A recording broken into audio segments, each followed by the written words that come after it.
बाद 3 राज्यों में विधानसभा चुनाव के लिए मतदान होना है। यूपी के दूसरे दौर के मतदान के साथ साथ 14 फरवरी को उत्तराखंड, गोवा की सभी सीटों पर वोट डाले जाएंगे। अब से थोड़ी देर बाद चुनाव प्रचार भी खत्म हो जाएगा, लेकिन उससे पहले चुनावी दलों ने, उनके नेताओं ने जमकर ताल ठोकी। जय श्री राम, भारत माता की, भारत माता की। 14 फरवरी के चुनावी घमासान का शोर शांत होने वाला है। उत्तर प्रदेश से लेकर उत्तराखंड और गोवा तक रैलियों का रेला, रथ यात्राएं, चुनावी सभाएं और जुलूस आज शाम घड़ी में 5 बजते ही थम जाएंगे। मुनादियों, वादों और इरादों को 2 दिन बाद 3 राज्यों में वोट की कसौटी पर कसे जाने का वक्त। 14 फरवरी को उत्तर प्रदेश में दूसरे दौर के लिए 9 जिलों की 55 सीटों पर मतदान है। 14 फरवरी को ही उत्तराखंड की 70 सीटों पर वोट डाले जाएंगे और इसी दिन गोवा विधानसभा की 40 सीटों पर उम्मीदवारों की किस्मत तय होनी है। उत्तर प्रदेश में दूसरे चरण में 586 उम्मीदवार मैदान में, उत्तराखंड में 632 और गोवा में 301 उम्मीदवारों की किस्मत दांव पर है। प्रचार का आखिरी दिन यानी रही सही कसर पूरी करने का दिन, लिहाजा तीनों राज्यों में दिग्गजों ने ताकत झोंक दी है। भारतीय जनता पार्टी। प्रधानमंत्री मोदी ने उत्तराखंड के रुद्रपुर में रैली की, साथ ही यूपी में तीसरे दौर के प्रचार के लिए कन्नौज भी पहुंचे।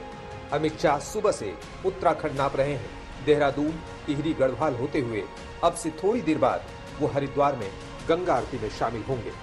योगी आदित्यनाथ दूसरे दौर की सीटों के लिए सहारनपुर और अमरोहा में आखिरी जोर लगाते दिखे, तो कांग्रेस नेता प्रियंका गांधी उत्तराखंड के खटीमा, हल्द्वानी और श्रीनगर में जन समर्थन जुटाती रही। हालांकि एक और दिग्गज केजरीवाल उत्तराखंड और गोवा में अपने अभियान से आश्वस्त नजर आ रहे हैं और आज से मिशन पंजाब में जुट गए हैं। आज तक ब्यूरो।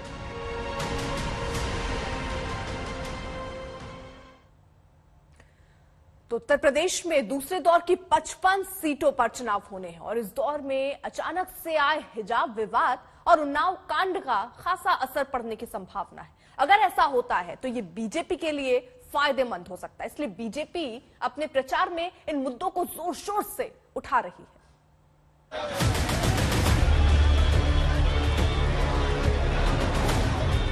भारत माता की। यूपी में दूसरे दौर की वोटिंग और पहले दौर की वोटिंग में सिर्फ 3 दिनों का फर्क है, लेकिन इन 3 दिनों में सियासी गर्मी अचानक से और तेज हो गई है। वजह बने हैं 2 नए मुद्दे जो हाल फिलहाल में सियासत पर हावी हो गए।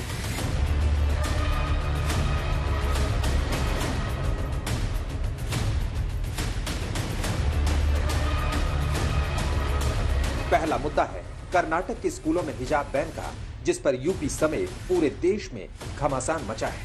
दूसरा मुद्दा है उन्नाव में दलित लड़की के अपहरण और हत्या का, जिसे बीजेपी समाजवादी पार्टी से जोड़ रही है। यूपी चुनाव में जिन्ना के नाम पर वोटों के बंटवारे की कसरत पहले से चल रही है। अब कर्नाटक के हिजाब विवाद ने इस जोर आजमाइश में नई फूंक मार दी है। हिजाब का समर्थन करने वालों के लिए मुख्यमंत्री योगी आदित्यनाथ का खुला ऐलान है कि देश और उत्तर प्रदेश शरिया कानून से नहीं, संविधान से चलेगा। आज सहारनपुर में योगी ने यही नारा फिर से बुलंद किया। देखिए, देश की व्यवस्था संविधान से चलेगी। भारत का संविधान हर एक व्यक्ति को उसके मौलिक अधिकार के साथ साथ मौलिक कर्तव्यों का भी एहसास कराता है और मुझे लगता है कि हमें देश के संविधान को के अनुसार व्यवस्था का संचालन करना चाहिए। शरीयत के अनुरूप चलाने का कोई भी गलत प्रयास न समुदाय के हित में है न देश के हित में। अखिलेश पहले ही जिन्ना को गांधी, नेहरू और पटेल की बराबरी में खड़ा करके चुनावी मुसीबत मोल ले चुके हैं। उन्होंने सोचा होगा कि इस एक दांव से मुस्लिम वोटर उनके पाले में आ जाएगा, लेकिन पता नहीं क्यों वो ये गणित कैसे नहीं लगा पाए कि ऐसे बयानों से बहुसंख्यक हिंदू मतदाताओं का बड़ा तबका उनसे बिचक भी सकता है। देर से ही सही ये सियासी ज्ञान शायद अब वो पा चुके हैं, इसलिए छाछ फूक फूक कर पी रहे हैं। हिजाब के मुद्दे पर कोई भी सवाल उन्हें सुनाई नहीं देता, चाहे ओवैसी कितना भी चीखे चिल्लाए। कर्नाटक में हिजाब को लेकर जो कंट्रोवर्सी कर्नाटक में हिजाब को लेकर जो कंट्रोवर्सी आवाज नहीं आ रही, आवाज नहीं आ रही।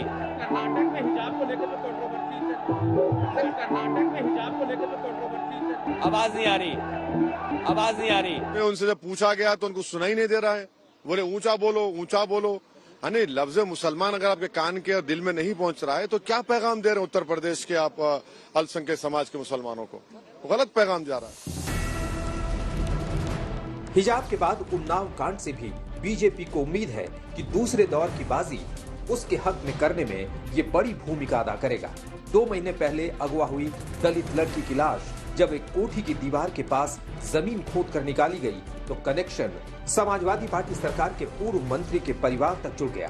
पीएम मोदी से लेकर योगी और बीजेपी का हर दिग्गज नेता शुरू से समाजवादी पार्टी को गुंडागर्दी का दूसरा नाम बताते रहे हैं। अब उन्नाव कांड को इसका सबूत बता रहे हैं। ये तो समाजवादी पार्टी के जीन्स का हिस्सा है। अपराध, पेशेवर माफिया और अपराधियों को संरक्षण देना, दुराचारी और दुष्कर्मियों को संरक्षण देना, इनके उसका हिस्सा है। और यह जनता जनार्दन ये सब देख रही है। एक खंडन करने से नहीं होगा, सच्चाई को उनको सामने रखना होगा। जिस पर आरोप है उससे समाजवादी पार्टी का कोई नाता नहीं है। पुलिस प्रशासन कड़ी से कड़ी कार्रवाई करे। वैसे भी दूसरा दौर बीजेपी के लिए पहले दौर की तुलना में थोड़ा मुश्किल है, क्योंकि 2017 के आंकड़े देखें तो 55 सीटों में से बीजेपी को 40% वोट के साथ 38 सीटें हासिल हुई थी, जबकि समाजवादी पार्टी को 28% वोट के साथ 15 सीटें और कांग्रेस को 8% वोटों के साथ 2 सीट हासिल हुई थी।